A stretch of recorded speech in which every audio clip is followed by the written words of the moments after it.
To join the police originally, I was in year 12, and it was either primary school teaching or policing. And obviously mum and dad were like, the safer one's teaching, so let's go for that one. So I went to uni for a year and wasn't loving it. I wanted to work straight away, just get amongst it. I like the idea of policing because it's something different, unique. It's a job that not everyone can do. I remember thinking all I want to do is make someone feel safe and cared for, and it was something still to do with kids. I was 20 when I joined the police, got here a month later I was 21. So there was still something, all I wanted to do is something with the kids. I didn't know how I was going to go about it, but all I wanted to do is make them feel safe and nurtured and cared for, and that they were someone. How I was going to do that, I don't know, because it's the police. And I guess within that 5 years, you learn and see a lot of things. And being a female in the police and young at that age, yeah, it's hard like any job. But I find that I look back and I reflect, and a lot of the positive influences in my life have been males. And it's, you've got that male dominant thing going on. You've got women as well, but I think of all my mentors and it's the males, and I'm very blessed and grateful for the people that have helped me through these years. Went to London, found boxing. It's called All Stars Boxing Club, and I loved it. I'm not a violent, aggressive person, and that's the hardest thing ever. I've never hit someone in my life. I've never been hit. So having to do that was hard for myself. When I was 27, 28 when I was over there, so I never thought of competing in boxing.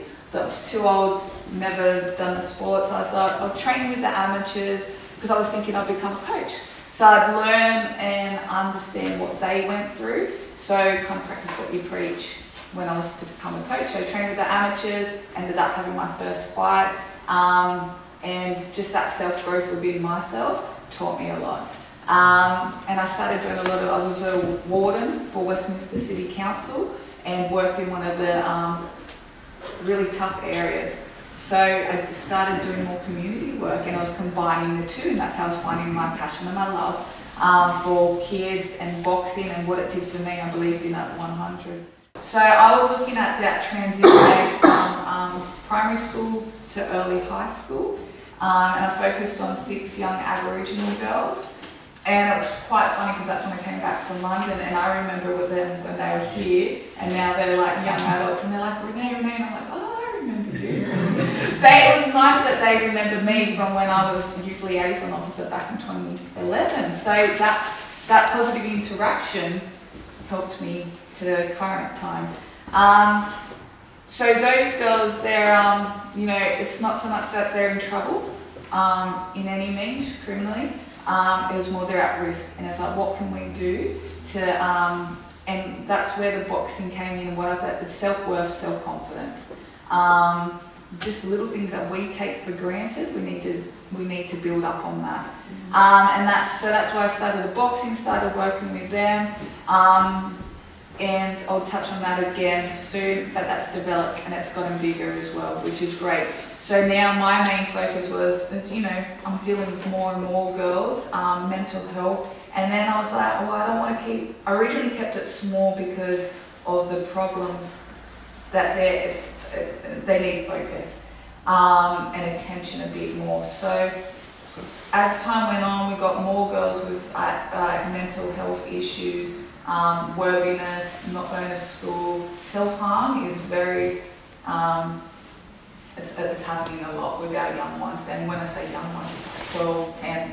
So every Monday morning, we collect them between 6:15, 6:30. Around that time, we've got them in Balmain, Lilyfield, Glebe, go to PCYC, we train, and then we have breakfast, and then we take them to school. So a lot of the reason why they came under our attention was because they weren't going to school.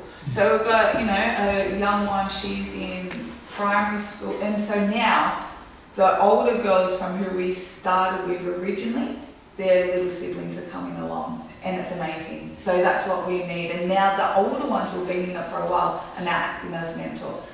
So they're keen as getting up every morning, and like touching back on the importance of we need to get them younger, we need to get them into primary school because that's where it's all, we need to grab them there because it's a little too late, sadly enough, from year 6 to year 7, that transition, we've lost them. So I want to grab them now, and that's what we're finding. Like, one of the girls, she's in year 6 and she's missed out on 2 years worth of school already, and she's in year 6. So Friends in Hand program is more focused on kids that are coming under notice. So we have what's called the Young Offenders Act, and basically therefore, I don't want to say smaller offences, but they're stealings, malicious damage, common assaults, first time offenders. So it's for your kid that might have been peer pressured into stealing something, or they've thrown something, damaged something, first time offenders. So you get 3 cautions, 3 conferences.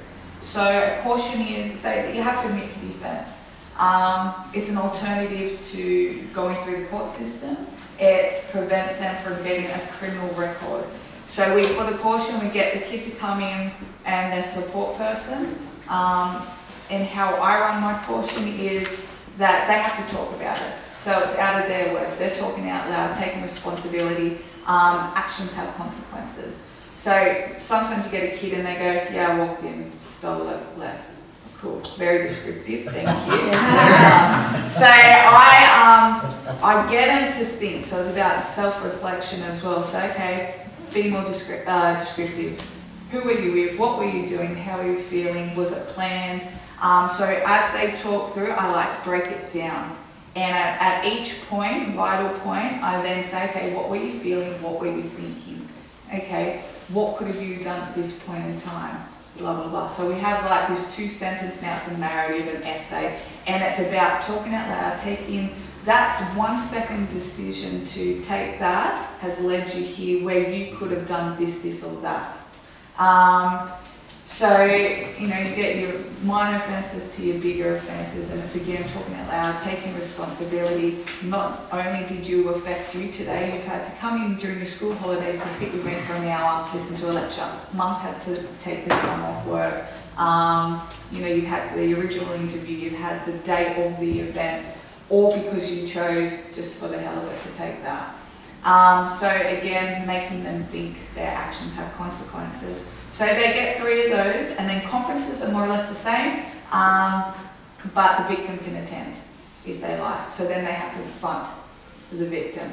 And an outcome plan comes in where you know, it might be a sorry letter, or they have to come on our programs for a certain amount of times and weeks. In saying that, they might steal once, go out, steal the next day, we'll give them a second caution, they go steal a 3rd time, we'll go straight to a conference, because they're obviously taking that piss. And so, again, it's to prevent them through the court system, prevent them from getting a criminal record. So they're in our system for good, but if they go for a job in the future, they can't see it. It's only when they get a straight up charge. And that's when our opportunity is to grab some of the kids and put them onto our programs. We get phone calls from parents, schools recommending some kids. We've got victims that come along on the programs. So I don't actually work out during the training session. That's my time to just get to know the kids, build that rapport, have a sit down one-on-one, and end up hearing everything what's going on. Even on my time off during my leave, phone calls, either like they're feeling really down or something happened on the weekend, and it's just talking them through, and then that's it. So that's my valuable time to build that rapport up. And then that's when we find out, okay, reasons why they're not going to school or issues they're having, we can direct them to the agencies that they need. Which moves us on to the 1, 2, 3 program. This has been, I touched on this last time I spoke, and it was in the starting kind of position. We moved it up. We had a local man called Con, who has a passion for youth and wanting to help youth. And some of his clients is he coaches CEOs and leadership skills. So he had all these connections with big corporates, and he's connected to them somehow, whether they donate money to us. We got to the point where, yes, we like going to the gym, having these relationships, but we wanted an exit scheme or the next level. So again, it's not so much focusing, and like we said, the crime's gone down quite quite a lot of youth crime. So it's not so much about, obviously we focus on trying to prevent crime happening, but it's more about focusing on the disadvantaged kids. So our kind of thinking is we want to get the next CEO of Westpac in the Housing Commission. We want to provide opportunities for the kids that mum's locked up, dad's on drugs. They're doing fine, they're attending school, but there's just nothing. They have no mentorship or direction. So what we've done, we've got Westpac, Goodman's, PricewaterhouseCoopers. We've got another couple on board. Carnival, which they own all the P&O cruises, and we've got another one on board. ARUP, they're an engineering company that design the Opera House. So we've got different levels, and we're interacting with all the high schools. And what we're doing, we're starting from level 1, where we might have the kids, like our disadvantaged kids, that don't have the confidence, or they're just not even attending school. But what we're doing is doing walkthrough through their offices. So it's about 2-hour walkthrough, which we did with ARA, where they went to a modern day office, had a number of different speakers, younger kids, or kids, 20-year-olds or whatnot, talking about their different roles and how they got there. So they might not have went to university, or they did go to university, and talking about their backgrounds and how they got there. So it's, again, just opening their mind and thinking of all the different careers that are out there and different ways to go about it. So that's what we're doing with Westpac and all these other companies. The next thing is, apprenticeships, internships. So kids that, are switched on, they are going to school, but just still have no idea.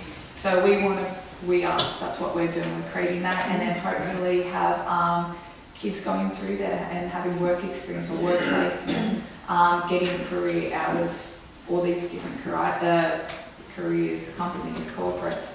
I'm just interested in the boxing. And how you've seen the girls come through, and how you've seen that change, and over how long and how that works. Like with boxing, how does that? So basically, so since December, since my shoulder, I've been boxing. Personally, so last night I fought down in Wollongong, won, yes. Hey! Shoulder's fine, slowly, it was a pain, but my face is fine. For the past 3 weeks, I've been training. I wanted time to focus on the training, because I'm basically up from 3:15 every morning, train before work. Then, because my coach is I live in the city, my coach is in Penrith, so I travel up to Penrith, and then I've got to come back, do it all again. So it's tiring. It's tiring, but that's, again, what I'm trying to show to the girls is like, I'm committed to something, I'm passionate about something. It's not easy. It's hard, and that's what I'm realizing a whole lot is I'm not young. I've got a full-time job, which is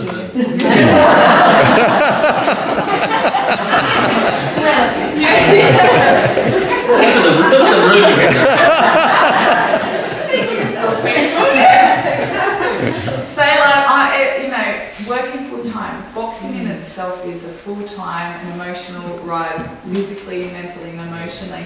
And doing that both and trying to handle your social life as well, life's not easy. And trust me, I have my lows and downs and highs and happiness. So, my 3 weeks off, because in 2 weeks is the state titles, and that's the pathway to Commonwealth Games. Now, I don't know if I'm good enough to do it, but why not? I'm going to give it a go and see what happens. And like I said, I'm late to the sport, but I'm dedicating, I'm giving it a go. So for the past 3 weeks, the kids know what I've been doing. And I see them tomorrow morning, so I can update them. And hopefully in November, which is exciting, Glebe PCYC, the guy who runs PCYC boxing, he now knows me. So he wants to have a show, and he knows that I work with the youth. So they want to do a tournament at Glebe PCYC. And so with the girls, I'm like, this is something great, it's something we can work towards. You guys might be able to have a little show before the big fights. And not only that, they know what I'm going through, so they're excited for me. So they're starting to understand what I invest to get my goals completed. So that's, you know, they're showing that I'm getting up it. And that's with the other programs as well, because I had to have some firm words with the boys, and I'm like, you know, during this, I could train during the time that we're at the gym at the Ian Thorpe Aquatic Centre for an hour and a half. I could get my training in here and just, you know, abuse this. But I choose because I want to hang out. I love hanging out with you guys. Therefore, and you know, this is my time to work with you. So I'm getting up at 3:15 to train, to get it in, so I can spend my time with you guys. And so again, it kind of made them, you know, obviously, it just was like, yeah, okay. So they know what I'm up to, and it's constant commitment, dedication, ups and downs. And I go, you know, I choose to do this, but it's not always glory. Like, I have my losses and I feel embarrassed. You know how hard it is to get up in front of people and perform. It's like if you have to, so I wrote then, you know, if you have a school talk and you've got to do a speech in front of your class, it's not easy, I get it 100%. You just got to beat that fear, because once you do it, it's nothing. So you build yourself up. So everything from boxing or training, I just throw it back on them.